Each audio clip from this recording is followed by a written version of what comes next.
Ito yung pagsasabihin, oh. Yan, oh. Ayan, oh. Yan, oh. Kuan mo, ay. Oh. Paano kayo ano dyan? Sipi daw. Oh. Diba?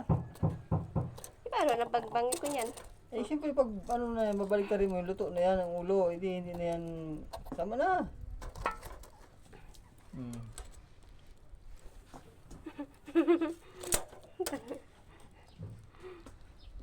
Siksiki pa doon, oh. Hindi nga, hindi siya kasya. Maano yung maliit siya. Siya is small.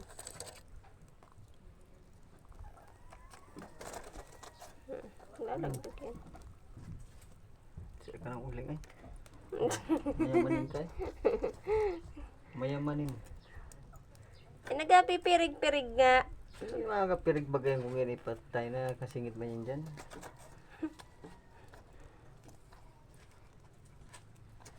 Para lang buhay na isda eh. May family din man din yan sila, ano? Dapat nahuli sila. May family. Kung kaya rich pa, hindi napatay ng mami niya yung lamok. Mami, may family din yan sila.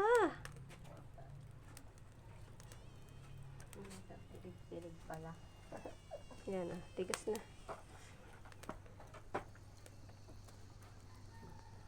Yan, huli ni Ibit yan. Dalawa? Ay, ito kay Iman. Huli ni Iman. Kay Ibit. Tapos kay Ibit yung isang bakul. Medyo malaki-laki dyan. Ako dyan, kuha rin dyan.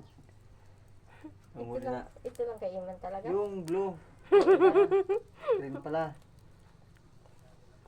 Isa lang? Deng, galing mo talaga. Ito, kumun namin, kumun. Ano yun? Bigyan lang kay Jera yung isa ma. Para may uling bata. Tsaka yung isang bakul. Ba't nakasingit yan? Ay, nagkapipirig-pirig ay. Ay, wag na pala yung bakul. Ito lang kay Jera. Yung may ulam naman si Ibit na ano dun eh. Naluto. Sabi yung kay Iman, pagtsaga mo na yung kay Iman. Wala.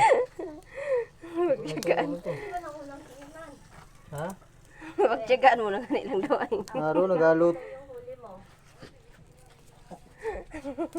Nagaluto pa si Bibit na ano.